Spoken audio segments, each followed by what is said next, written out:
Welcome to online school education of Fluorescent school.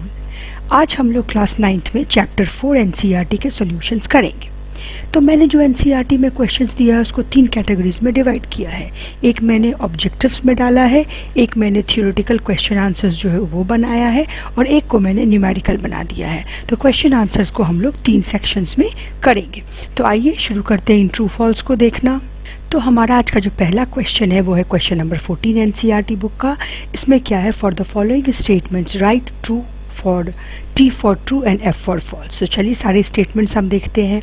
पहला है J.J. Thomson propose that the nucleus of an atom contains nucleons. तो J.J. Thompson ने ये propose किया था? नहीं, J.J. थॉमसन ने तो बताया था किसकी डिस्कवरी की थी, इलेक्ट्रॉन्स की डिस्कवरी की थी। और न्यूक्लियस की डिस्कवरी जिसमें कि न्यूक्लियॉन्स होते हैं वो किसने बताया था? न्यूक्लियॉन्स ने। प्रोटॉन्स होते हैं, न्यूक्लियस नाम का कोई चीज़ होता है सेंटर में एटम के जिसमें प्रोटॉन्स होते हैं, वो किसने बताया था? वो बताया था रदरफोर्ड ने। तो इस हिसाब से ये स्टेटमेंट हमारा क्या है, ये स्टेटमेंट हमारा फॉल्स है। अगला क्वेश्चन है a neutron is formed by an electron and proton by combining them together therefore it is neutral. Neutron को हमें पता है कि उस पर कोई चार्ज नहीं होता है, तो क्या वो प्रोटॉन और इलेक्ट्रॉन को मिला के बना है? बिल्कुल गलत है, ये स्टेटमेंट बिल्कुल फॉल्स है। न्यूट्रॉन एक बिल्कुल ही अलग पार्टिकल है। The mass of electron is 1/2000 times that of proton. ये बिल्कुल सही है, इसीलिए इलेक्ट्रॉन के मास को हम लोग क्या मानते हैं? नेग्लिजिबल मानते हैं। An isotope of iodine is used in making tincture iodine which is used in medicine। बिल्कुल गलत, ये स्टेटमेंट बिल्कुल गलत है। आयोडीन का 131 जो आइसोटोप होता है उसको हम लोग गॉइटर के ट्रीटमेंट के लिए यूज़ करते हैं, ठीक है। टिंचर आयोडीन बनाने में हम लोग उसका यूज़ नहीं करते हैं। आइए देखते हैं अगला question. Rutherford's alpha particle scattering experiment was responsible for the discovery of. Rutherford ने जो अल्फा पार्टिकल के स्कैटरिंग की एक्सपेरिमेंट की थी वो कुछ इस तरह का था। वो किस चीज़ के डिस्कवरी के लिए रिस्पॉन्सिबल है? एक जो था रे वो वापस 180 डिग्री पे चला आता है, तो वो किसके डिस्कवरी के लिए रिस्पॉन्सिबल है? एटम के न्यूक्लियस के डिस्कवरी के लिए रिस्पॉन्सिबल है कि बीच में कोई ऐसा हैवी चीज़ है जहाँ से टकरा के पार्टिकल अल्फा रेज जो थे, जो हीलियम आयंस के बने हुए थे, वो वापस चले आते हैं। हमारा अगला क्वेश्चन है isotopes of an element have same physical property, same chemical property, different number of neutrons या डिफरेंट एटमिक नंबर। तो भाई आइसोटोप तो हम लोग जानते हैं, हम लोग को डेफिनेशन से भी याद है कि isotopes are element which have same number of atomic number but different mass number, ठीक है। आइसोटोप का हम लोगों ने ये देखा है, तो सेम एटमिक नंबर होगा यानी कि ये गलत है। एटमिक नंबर सेम होगा यानी कि केमिकल प्रॉपर्टीज सेम होगा, ये गलत है। फिजिकल प्रॉपर्टीज तो फिजिकल प्रॉपर्टीज़ डिफरेंट होता है। फिजिकल प्रॉपर्टीज़ यानी कि मेल्टिंग पॉइंट, बॉइलिंग पॉइंट वो डिफरेंट हो जाता है, तो ये भी गलत है। तो सही क्या होगा? Different number of neutrons. इसको हम एग्जाम्पल के हेल्प से भी देख सकते हैं। तो आइए एग्जाम्पल के हेल्प से भी देख ले। क्लोरीन 1735 और क्लोरीन 1737 दोनों में क्या है? तो प्रोटॉन का नंबर दोनों में 17 है, तो इलेक्ट्रॉन का नंबर भी दोनों में क्या होगा? 17 ही होगा, क्योंकि ये क्या है? आपस में न्यूट्रल है। न्यूट्रॉन का नंबर निकालेंगे तो क्या हो जाएगा? 35 - 17 इज इक्वल टू 18, और यहाँ न्यूट्रॉन का नंबर निकालेंगे तो क्या हो जाएगा? 37 - 17 इज इक्वल टू 20। तो यहाँ क्या है? हमारा न्यूट्रॉन का नंबर अलग है, ठीक है। अगला क्वेश्चन देखते हैं। अगला क्वेश्चन है हमारा calculate the number of valence electron in chlorine ion. तो ये हमें निकालना है। तो क्लोरीन जो होता है उसका एटमिक नंबर क्या होता है? क्योंकि वैलेंस इलेक्ट्रॉन किसी भी न्यूट्रल एटम में इलेक्ट्रॉन्स के नंबर किसके बराबर होते हैं? प्रोटॉन्स के नंबर के बराबर। और प्रोटॉन्स के नंबर किसके बराबर होते हैं? एटमिक नंबर के बराबर। तो क्लोरीन का एटमिक नंबर क्या है? 17। इस हिसाब से अगर हम इसका डिस्ट्रीब्यूशन वेरियस सेल्स में करें तो क्या हो जाता है? 2, 8 और 7। तो वैलेंस इलेक्ट्रॉन्स कितने हैं? क्लोरीन में 7 है, लेकिन यहाँ पे क्लोरीन आयन का बात कर रहा है। क्लोरीन के ऊपर नेगेटिव चार्ज है तो इसे हम कहते हैं एनायन।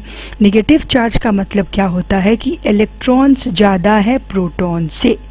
इसमें इलेक्ट्रॉन्स क्या है, ज़्यादा है प्रोटॉन से। इलेक्ट्रॉन नेगेटिव चार्ज होते हैं, प्रोटॉन्स पॉजिटिव चार्ज होते हैं। तो यहाँ पे एक नेगेटिव चार्ज है, यानी कितने इलेक्ट्रॉन ज़्यादा है प्रोटॉन से, एक नेगेटिव चार्ज है, तो एक इलेक्ट्रॉन ज़्यादा है प्रोटॉन से। जब एक इलेक्ट्रॉन ज़्यादा है प्रोटॉन से, तो अगर हम इसका इलेक्ट्रॉनिक कन्फिगरेशन लिखें तो केवल इलेक्ट्रॉन्स कितने हैं, यहाँ पे 18 इलेक्ट्रॉन्स हैं। अब 18 इलेक्ट्रॉन्स को हम वेरियस सेल्स में डिवाइड करेंगे तो क्या होगा, 288, क्या हो जाएगा 288। तब इसमें वैलेंस इलेक्ट्रॉन्स के नंबर कितने हो गए, 8 हो गए। तब इसमें वैलेंस इलेक्ट्रॉन्स के नंबर कितने हो गए, 8 हो गए। क्योंकि नेगेटिव चार्ज का मतलब क्या, एक नेगेटिव चार्ज का मतलब एक इलेक्ट्रॉन ज़्यादा है प्रोटॉन से। प्रोटॉन कितना है वो तो हमें इससे पता चल ही जाता है।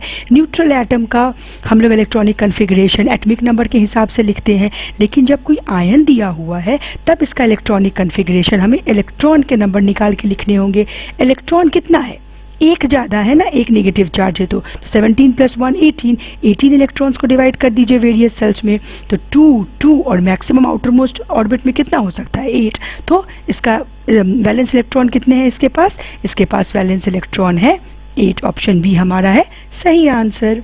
अब हमारा अगला क्वेश्चन है, which of the following is correct electronic configuration of sodium. चलिए तो ये निकाल के देखें।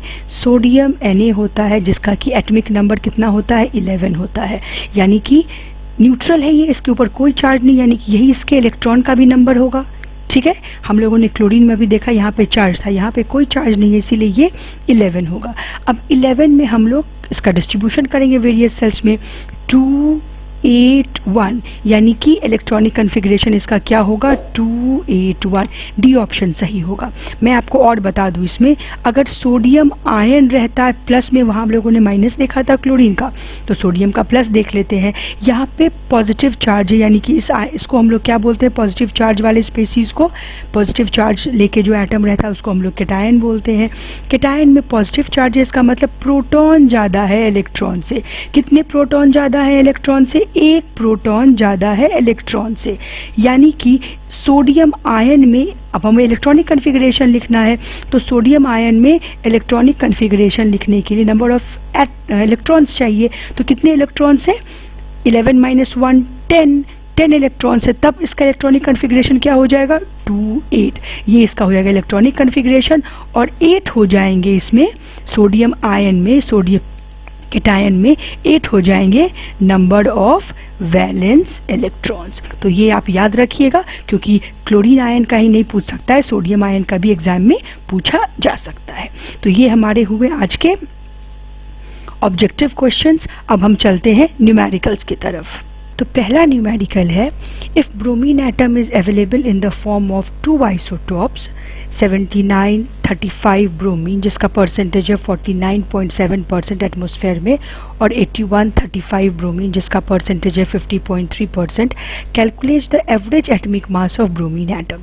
हम लोगों ने देखा था ये जब हम लोगों ने चैप्टर पढ़ा था। अब हमें यहाँ ब्रोमीन का निकालना है, तो चलिए हम इसको निकालना शुरू करते हैं। तो क्या फॉर्मूला था, एवरेज एटमिक मास कैसे निकाला था हम लोगों ने, परसेंटेज के फॉर्म में दिया हुआ है, तो कैसे निकाला था, हम लोगों ने किया था कि इसका जो मास नंबर है उसको इसके परसेंटेज से मल्टीप्लाई किया था। तो मास नंबर अगर इसका 79 है तो इसका परसेंटेज कितना है, 49/7/100 प्लस, अब ये 79 है तो ये कितना है, 81 वाला पार्ट कितना है, क्योंकि आइसोटोप्स के क्या डिफरेंट होते हैं, एटमिक नंबर ही डिफरेंट होते हैं। तो 81 × 50.3/100, ये हम लोगों ने इस तरह से कैलकुलेट किया था। अब जब आप इसको सॉल्व कीजिएगा तो आपके पास इसको सॉल्व करके आएगा 3926.3/100 प्लस 4074.3/100। दोनों का एलसीएम सेम है तो दोनों को हम फटाफट से सॉल्व कर सकते हैं। दोनों को जब हम ऐड कर देंगे तो हमारा आएगा 8000.6/100। अब इससे आंसर हमारा निकल जाएगा 80.006 U। तो हमारा एवरेज एटमिक मास इस तरह से निकालते हैं। जो भी परसेंटेज कंपोजिशन दिया रहता है उसको हम मल्टीप्लाई किससे करते हैं, मास नंबर से मल्टीप्लाई करते हैं, और फिर इसको सिंपल मेथड से सिंपल फ्रैक्शन के फॉर्म में ये आ गया, तो सिंपल मैथमेटिकल तरीके से इसको कन्वर्ट कर देते हैं और बाद में इसका यूनिट लगा देते हैं। तो ये हमारा एवरेज एटॉमिक मास ब्रोमीन का कितना निकल के आया, 80.006 यूनिफाइड मास। ये है हमारा दूसरा न्यूमेरिकल। इसमें क्या है, the average atomic mass of a sample of an element x is 16.2 u।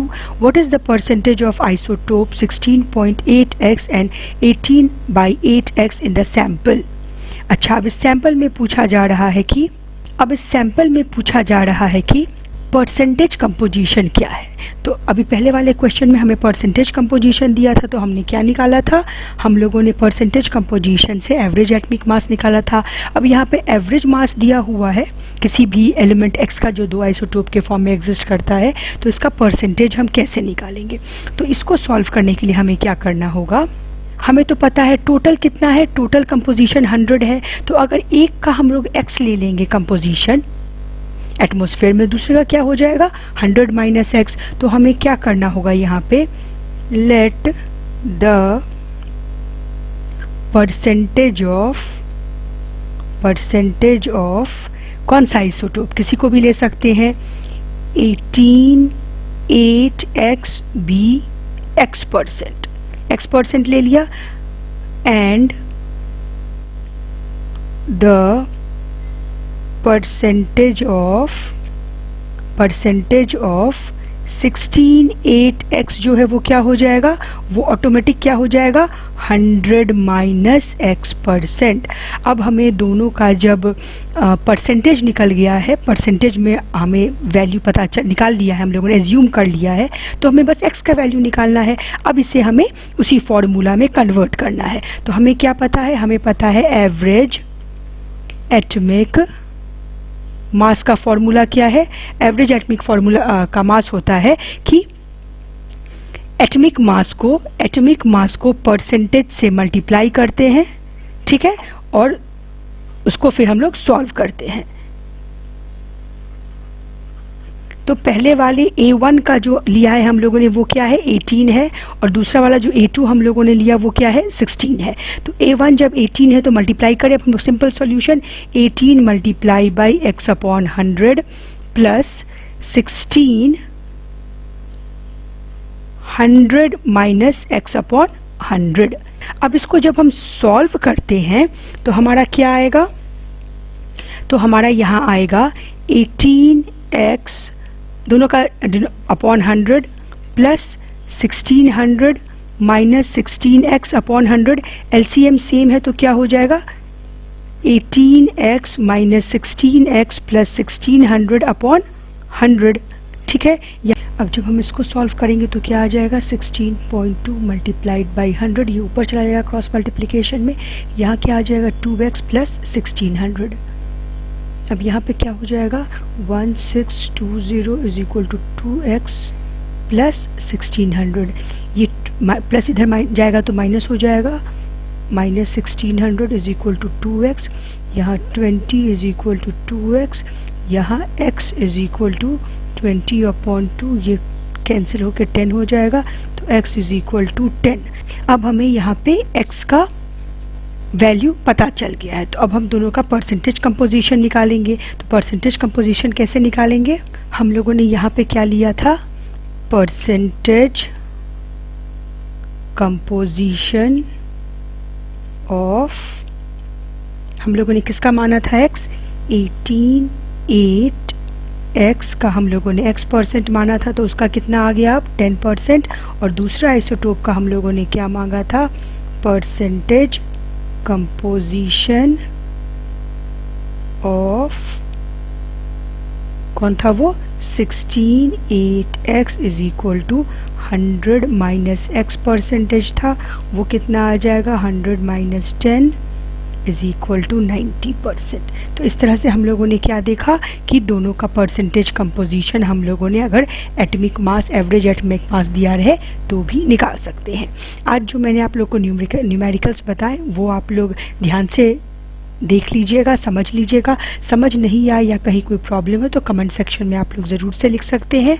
Video अच्छा लगा हो तो वीडियो को लाइक और शेयर ज़रूर से करें और चैनल को सब्सक्राइब कर लें। आगे के जो न्यूमेरिक सब्जेक्टिव टाइप क्वेश्चन है वो हम लोग अगली क्लास में देखेंगे। Bye students.